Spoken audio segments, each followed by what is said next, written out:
Much of the military family on hand in support of today's race from the Texas Motor Speedway. NASCAR on Fox, we welcome you back. Tony Stewart, his paint scheme celebrating NASCAR Day, May 18th. Fans asked to donate $5 to the NASCAR Foundation to help support their charity. Last year, over $1 million was raised. Tony Stewart sat down with me, or stood up with me, for a little photo finish. Welcome to NASCAR on Fox and photo finish, our driver contestant, Tony Stewart. The revised chase, what do you think of adding a few more guys in and the points adjustment? That'll be fine. Everybody at least knows, well in advance what it's going to take to make the chase now. And so if they only take 10 in your 11th, you're a lot happier with seeing that 12 now. And your hometown roots, it's nice when they recognize one of their guys who have done good. Still don't understand why I'm below Mayor Armstrong.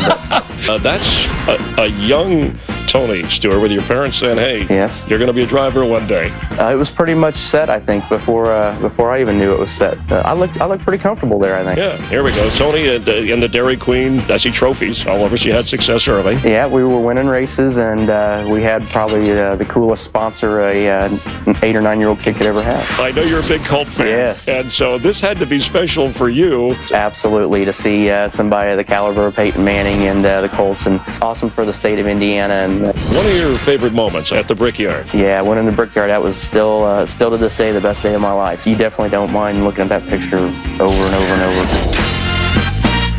And Mark Martin, who's back at this race today, said Tony Stewart, he said, "Tony Stewart, in my eyes, Jeff Hammond is the greatest race car driver I've watched drive in this era." That is high praise. Very high praise right there, because Mark Martin is a true competitor and probably one of the best race car drivers out here today, and him to say that about Tony, that's pretty big. And Tony Stewart, how about his chances today? How about the way he and Greg Zipadelli have teamed up? They got a little thing working with a special car. Yeah, they got a little thing working. This is the same car he dominated with at the same race in November last year, and went on to win 2 more races, in the final part of the chase. I think the car's working well right now. They made a few tweaks today early on for the fact the racetrack's going to be a lot hotter, a lot slicker. That's the buzzword of the day. Slick, very slick because of the temperatures. But I think they got an excellent chance, and I think that he'll be really getting after it. I thought you were calling me slick, but that is the buzzword today. Let's head down. They're not going to say, "How about them Cowboys?" You know the famous words, even in Texas. Ladies and gentlemen, please welcome star of the movie Condemned and WWE superstar Stone Cold Steve Austin as he delivers those most famous words in motorsports. The bottom line is, gentlemen, start your engines.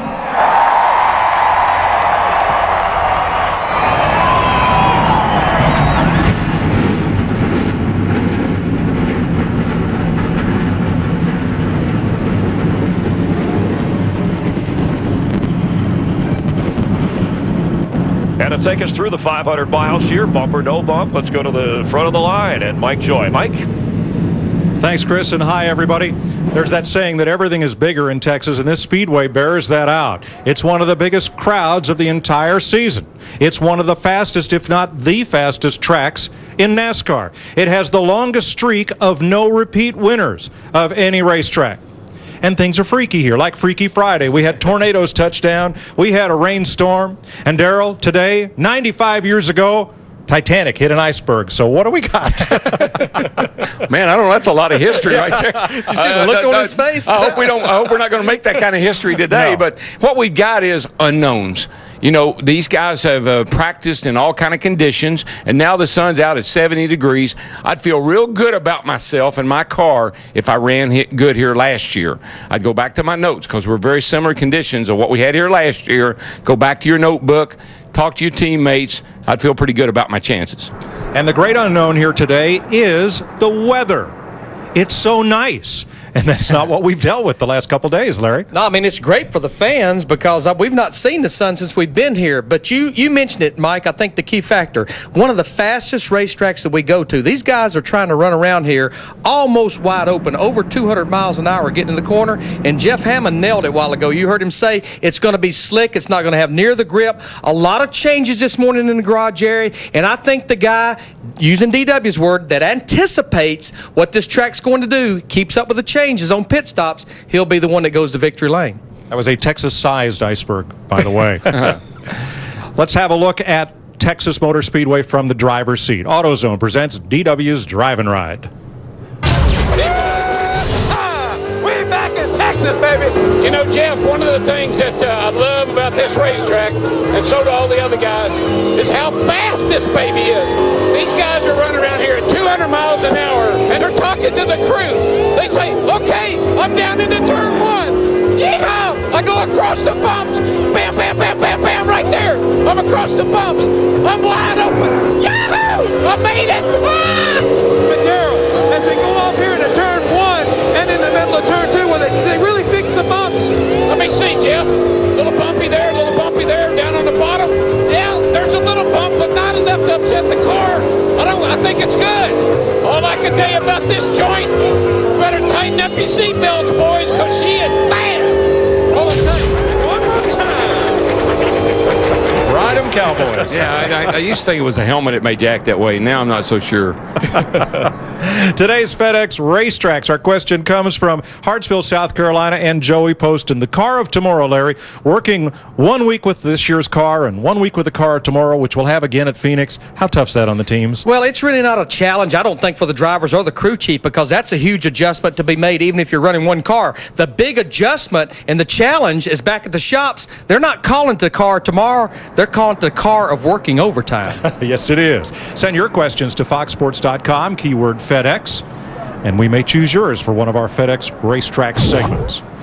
Budweiser, official beer of NASCAR, proud sponsor of the Budweiser Pole Award, given to the fastest qualifier at each Nextel Cup race. Mother Nature determined the starting order for this week's race, so here's a look at the drivers who are qualified for the Budweiser Shootout of 2008. We're ready to race in the Lone Star State. You're watching NASCAR on Fox.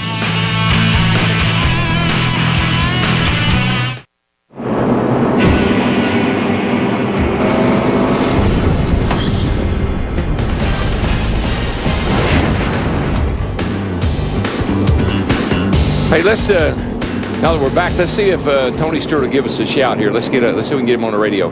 Hey, Smoke, it's DW. You got a copy? Yes, sir. Hey, buddy, in your favorite car, you at your favorite track. You won here the last time we were here. What can we expect today?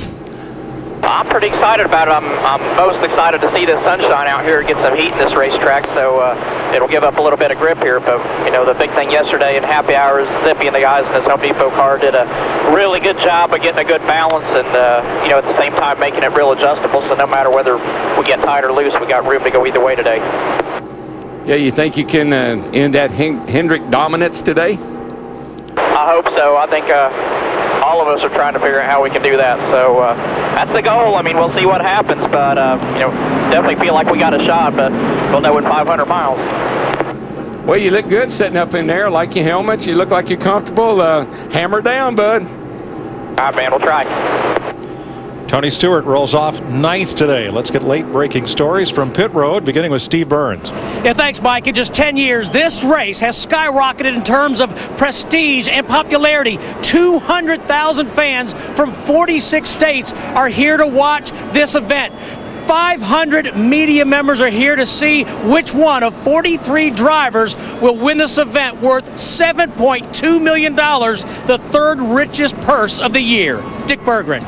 The weekend started out on a high note for Kyle Busch. He won the first practice, but in the second it all went wrong as he backed the car into the fence. That meant he had to pull out a backup car. He will start in the back of the field, but races have twice won from backups in the back of the field. Matt Yoakum. Clint Boyer trying to pull a Jeff Burton, meaning score his first ever Nextel Cup victory right here at TMS. His crew chief Gil Ford put a lot of adjustability in his setup, knowing the temperatures today would be about 20 to 25 degrees hotter. He says, my only concern is just being too out of control. Krista.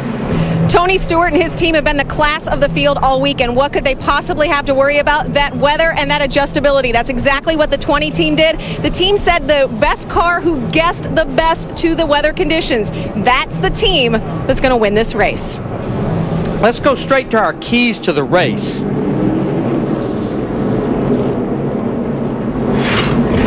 First one, anticipate track changes. You just heard Krista say, talking about guessing at what you need to start this race, plus changes on each and every one of these pit stops for 500 miles.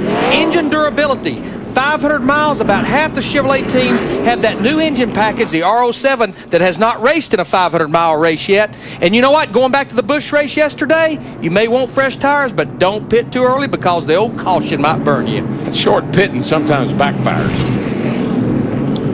Warm day, potentially slick track. Practice in cold weather, no qualifying. It was rained out. We start by points. Gordon, Burton, 1-2 in the next Silk Cup standings. They share the front row. Well, DW, 500 miles, 200 miles an hour off into the corner. It's going to be slick. Reach up there and pull those belts tight one more time. Just got to think real quick. The last time we started by points here in 1997, if I remember correctly, we didn't make the first turn. A lot of us didn't. And Jeff Burton, who starts on the outside pole, ended up winning. Huge crowd on hand, and here's the moment they've been waiting for. Boogity, boogity, boogity! Let's go racing, boys!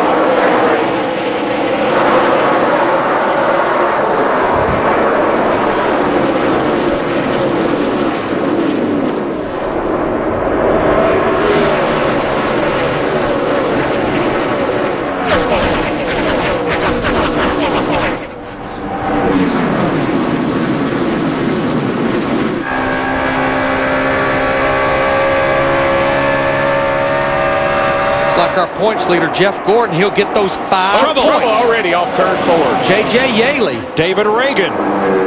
More cars to follow. Chain reaction. Ricky Rudd, Casey Mears. Oh, Rudd up on top of Reagan's car.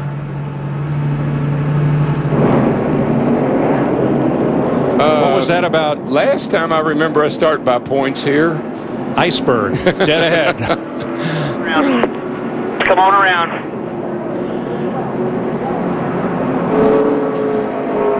Show you what happened coming off turn number 4.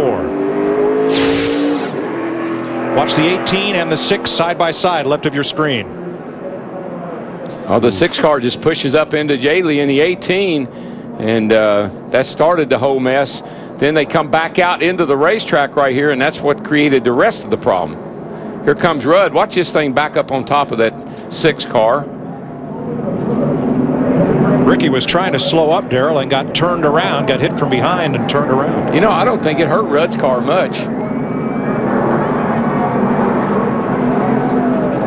Now watch J.J. Yaley coming from the right, the green car. Yeah, he's right back here. You'll see him coming off turn 4. He gets a little bit loose, but I think that's because the 6 car had already made contact with him and got him sideways. And then these guys are all trying to whoa up. Here comes Rudd and company.